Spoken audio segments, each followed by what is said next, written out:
Kalahari desert. ये मरुस्थल south Africa में लगभग 9 लाख स्क्वायर किलोमीटर के एरिया में फैला हुआ है। ये दुनिया का 6 नंबर का सबसे बड़ा मरुस्थल है।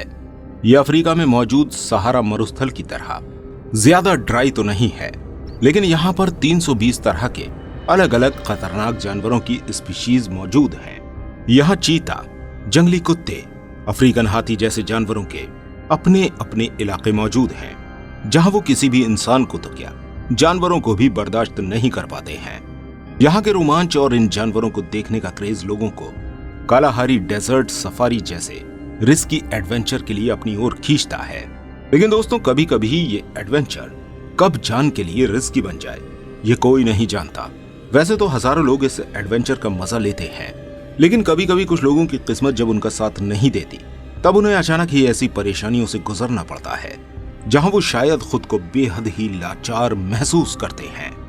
आज हम आपको एक ऐसी ही कहानी बताने जा रहे हैं जो कालाहारी डेजर्ट के ही एडवेंचर एक्सपीरियंस से जुड़ी हुई है। दोस्तों, कालाहारी डेजर्ट इतना बड़ा है कि अफ्रीका के 3 कंट्रीज में ये फैला हुआ है, जिसमें इसका सबसे बड़ा भाग बोत्सवाना में मौजूद है। ये कहानी जो हम आपको सुनाने जा रहे हैं वो बोत्सवाना की राजधानी गैब्रोन में मौजूद एक कोरियर कंपनी के एग्जीक्यूटिव डायरेक्टर कार्ल डू पेलिसिस की है, जिन्होंने अपने दोस्तों के साथ कालाहारी डेजर्ट के नजारे देखने के साथ साथ माउंट विलेज तक का सफर तय करने का प्रोग्राम बनाया।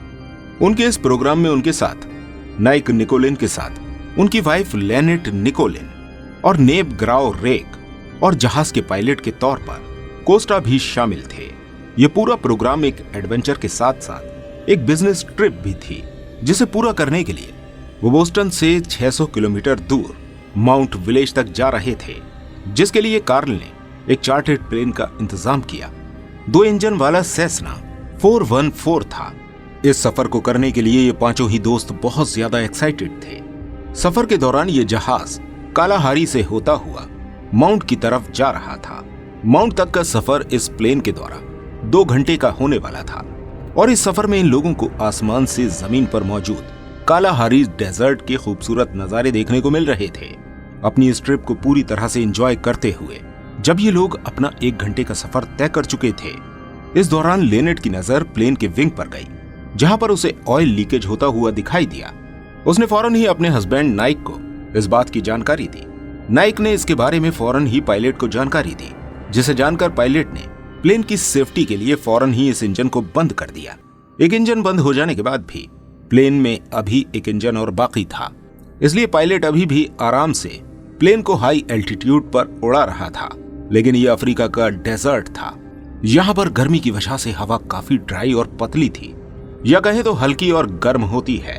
इस वजह से प्लेन केवल एक इंजन पर हाई एल्टीट्यूड कवर नहीं कर पा रहा था, और उसे उड़ान भरने के लिए दोनों इंजन की जरूरत पड़ रही थी, जिस वजह से अब प्लेन की ऊंचाई ऑटोमेटिकली कम होती जा रही थी और वो नीचे की ओर आता जा रहा था। पायलट द्वारा फौरन ही गैब्रोन एटीसी से कनेक्शन साधा गया, लेकिन कालाहारी जैसे डेजर्ट में उनके रेडियो का कोई सिग्नल नहीं मिल रहा था। ऐसे में पायलट के पास इस प्लेन को कालाहारी डेजर्ट में ही लैंड कराने के अलावा कोई दूसरा ऑप्शन बाकी नहीं था। इसलिए पायलट की नजरें कालाहारी के इस डेजर्ट में किसी प्लेन लैंड को ढूंढ रही थीं, जहां वो अपने प्लेन को लैंड कर सके।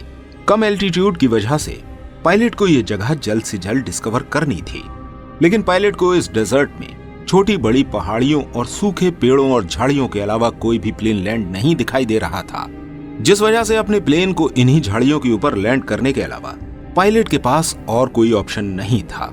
इसलिए पायलट ने सभी लोगों को ब्रेस पोजीशन लेने के लिए कहा, और फिर उनका ये चार्टर्ड प्लेन क्रैश लैंडिंग कर गया।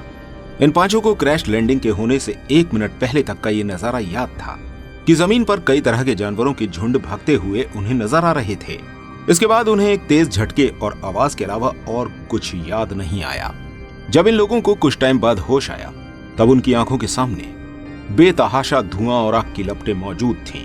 इस हादसे में लेनेट का हाथ बुरी तरह से जख्मी हो चुका था और नेप के शायद लंग्स डैमेज हो चुके थे, जिस वजह से उन्हें सांस लेने में दिक्कतें हो रही थीं। और लोगों ने मिलकर नेप को पकड़कर प्लेन के कचरे से बाहर निकाला और प्लेन से सटाकर सीधा खड़ा कर दिया। इसके अलावा बाकी लोगों को भी थोड़ी बहुत चोटें आई थी, लेकिन उनकी कंडीशन ज्यादा सीरियस नहीं थी। थोड़े ही समय बाद प्लेन से लीक होते फ्यूल ने आग पकड़ ली और पूरा प्लेन एक धमाके के साथ जलने लगा। यहाँ पर इन लोगों ने पायलट से इमरजेंसी रेडियो द्वारा फौरन अपनी कंडीशन और इस एक्सीडेंट के बारे में खबर भेजने को कहा, लेकिन पायलट ने बताया कि प्लेन सेस्ना 410 में इमरजेंसी करस्पॉन्डेंस रेडियो नहीं है। तो ये बात सुनकर उस समय इन सभी के पैरों तले जमीन खिसक गई, क्योंकि इतने बड़े डेजर्ट में इन 5 लोगों की लोकेशन के बारे में किसी भी बाहरी इंसान को अब कोई भी जानकारी नहीं मिल सकती थी।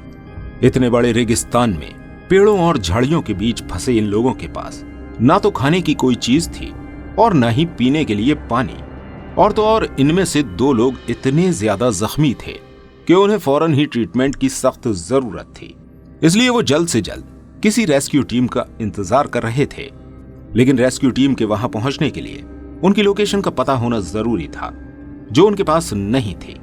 अब धीरे धीरे रात हो चुकी थी और इन लोगों ने प्लेन के जलते हुए हिस्सों को जमा करके एक बोनफायर बना ली थी, जिसके सहारे इन्होंने अपनी पूरी रात वहां बिताई थी। सारी रात इन लोगों को वहां मौजूद जंगली जानवरों की आवाजों ने काफी डरा कर रखा हुआ था। लेकिन शायद इस बोनफायर की वजह से ही ये जानवर इनसे दूरी बनाए हुए थे। जैसे तैसे रात कट गई।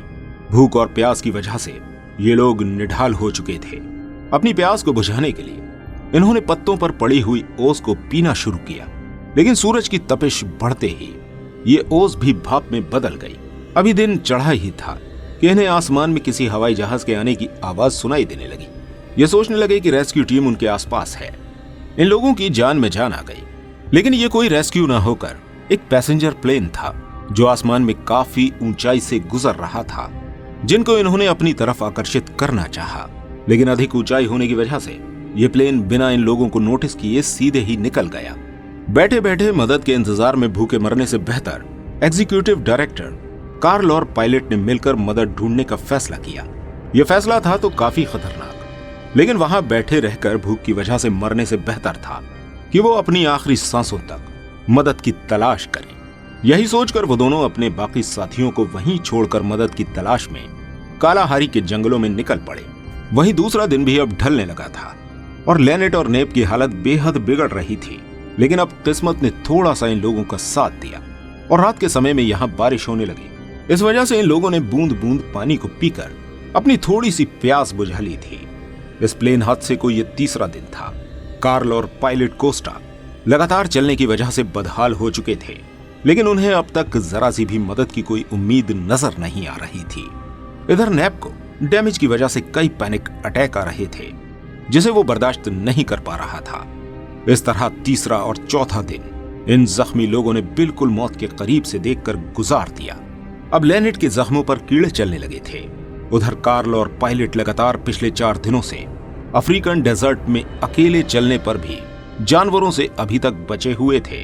शायद ये उनकी किस्मत ही थी कि उनका सामना अब तक किसी जंगली जानवर से नहीं हुआ था। ये मदद ढूंढने का उनका 5वां दिन था।